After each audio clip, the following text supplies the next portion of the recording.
Allez, salut à toi, bienvenue sur la chaîne YouTube, la classe de Monsieur Fred. N'hésite pas donc à partager et à liker les vidéos de ma chaîne et celle-ci en particulier si tu l'aimes. Partage-la et like-la parce que je vais te parler des périodes conventionnelles du temps. Allez, c'est parti, on y va. Avant de commencer, il est important de comprendre la différence entre l'histoire et la préhistoire.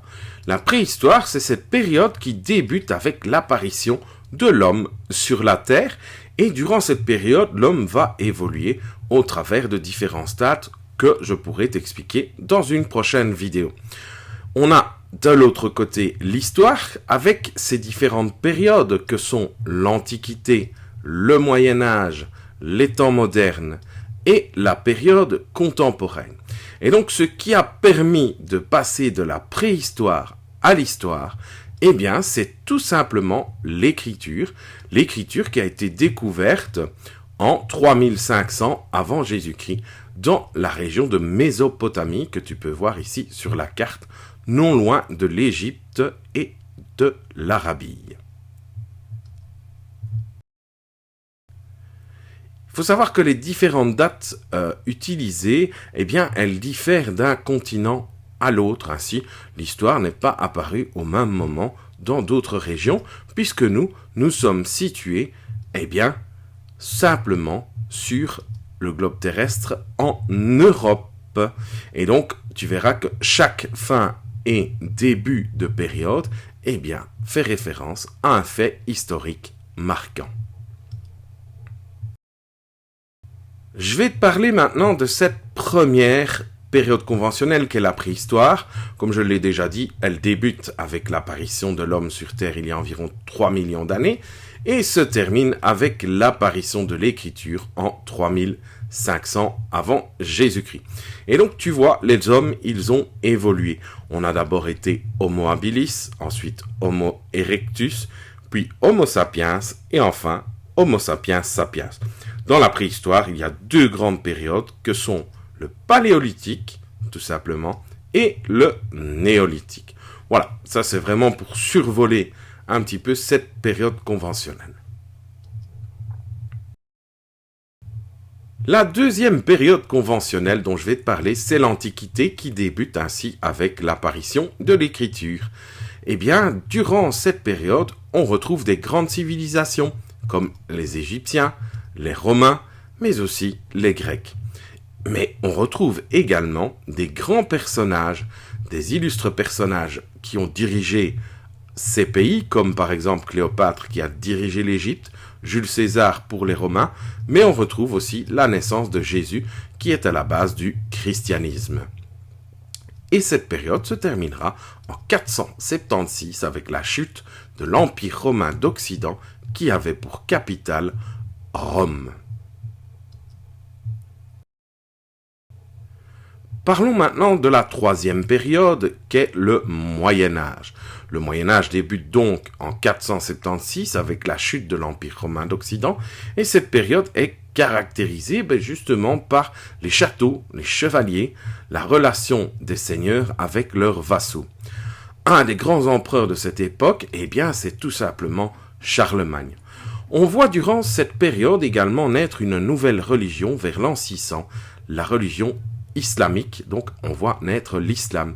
C'est aussi la période des Vikings qui arrivent en Europe vers le Xe siècle. On parle aussi pour la première fois d'une grande épidémie qui est la peste noire. Et une des révolutions du Moyen-Âge, eh bien c'est tout simplement l'imprimerie de Gutenberg. La fin de cette période, eh bien, on en trouve deux selon les régions. Soit en 1453 avec la chute de l'Empire romain d'Orient, dont la capitale était Constantinople, et une deuxième date que l'on se fixe, une quarantaine d'années plus tard, c'est 1492, c'est la découverte de l'Amérique par Christophe Colomb. La quatrième période, c'est celle des temps modernes qui débute ainsi donc en 1453 ou en 1492 selon les régions. On voit apparaître durant ces période des grands explorateurs. Ainsi, là, à l'image, tu vois par exemple Magellan, c'est lui qui a réalisé le premier tour du monde. Le système solaire est remis en cause puisque à l'époque on pensait que c'était le Soleil qui était autour de la Terre et que la Terre était au centre de l'univers, ce qui n'est pas le cas puisque Nicolas Copernic a remis cette théorie en cause et pour lui c'était le Soleil qui était au centre de l'univers avec ces théories qu'on appelait l'héliocentrisme. Durant cette période on voit un grand personnage qui a peint, qui a fait des sculptures, qui a imaginé plein d'inventions, c'est Léonard de Vinci.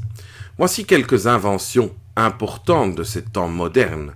On a la boussole, la machine à vapeur et enfin la montgolfière. Et cette période, il faut savoir qu'elle se termine en 1789 avec la Révolution française. La dernière époque, c'est l'époque contemporaine qui débute donc en 1789 avec la Révolution française. C'est une époque qui est marquée justement par le développement de l'industrie, mais aussi de nos jours par l'électronique. On voit apparaître durant cette période de plus en plus d'appareils électroniques qui vont changer notre quotidien, mais aussi notre manière de communiquer. Ainsi, deux faits marquants très importants durant cette époque, c'est la guerre mondiale. La première qui a eu lieu de 1914 à 1918 et qui était aussi appelée la guerre des tranchées. Il y a aussi ensuite la deuxième guerre mondiale avec ici Adolf Hitler à l'écran qui, elle, a eu lieu entre 1939 et 1945. On va voir apparaître aussi tout un tas de choses durant cette période et tout un tas de personnes célèbres. Et la première, c'est celle qui a inventé l'ampoule. Eh bien, c'est Thomas Edison qui invente l'ampoule en 1879. Donc c'est grâce à lui qu'on a de la lumière dans nos classes et aussi dans nos maisons. On fait aussi la découverte de la radioactivité en 1896 avec Monsieur Becquerel et qui a aussi travaillé avec Marie Curie. Marie Curie qui, je te le rappelle, a découvert les rayons X quand on fait les radios à l'hôpital. On a aussi notre ami Albert Einstein qui a découvert la théorie de la relativité, E égale mc carré, en 1915. On a la naissance de l'Europe avec le traité de Rome, c'est le début de l'Europe qui a été signé en 1957. Et enfin, un autre fait marquant, en 69, l'homme marche pour la première fois sur la Lune. On a Neil Armstrong et Buzz Aldrin pour les plus connus. Enfin, cette période, eh bien, elle n'est pas terminée. Elle continue toujours de nos jours. Voyons voir maintenant sur une ligne du temps ce que cela donne. Voici ma ligne du temps, et donc je te rappelle, en bref, on a la préhistoire de 3 millions d'années avant Jésus-Christ jusqu'à moins 3500. Tu vois que la ligne rouge, en fait, elle symbolise l'apparition de l'écriture. Vient ensuite l'Antiquité, jusque 476 après Jésus-Christ. Vient en troisième position le Moyen-Âge, jusque 1453 ou 1492. Enfin, les temps modernes, jusqu'en 1789. Et depuis 1789 jusqu'au moment où je te parle, l'époque contemporaine.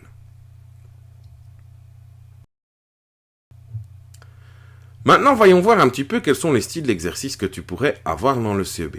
Eh bien, tu vas voir, c'est relativement simple. Ce sont soit des écrits ou des illustrations que tu devras replacer dans la bonne période. Voici donc 5 illustrations qui apparaissent à l'écran. En 1, tu as le Colisée de Rome. En 2, le dolmen de Wéris. Tu as la Révolution industrielle. Tu as les grandes découvertes. Et tu as les chevaliers de la tapisserie de Bayeux. Il faut savoir que la question que l'on va te poser est la suivante. Chaque document illustre une période conventionnelle. Écris son numéro. Alors, tu peux mettre la vidéo sur pause et faire le petit exercice. Et puis, remettre la vidéo en route pour vérifier si tu as bien répondu. Voilà, je suppose que tu as bien répondu, donc je vais te montrer un petit peu quelles étaient les bonnes réponses. On a l'Antiquité avec le Colisée de Rome qui est un de ses symboles. On a la préhistoire avec le 2, c'est le dolmen de Wéris. Le 3, la révolution industrielle, c'est la période contemporaine. En 4, on a les grandes découvertes durant les temps modernes. Et en 5, on a la tapisserie de Bayeux avec les chevaliers. C'est l'époque du Moyen-Âge. Voilà, quant à moi, cette vidéo, elle est terminée. Je te dis un tout grand merci et je te dis à bientôt pour d'autres vidéos. Salut, ciao ciao.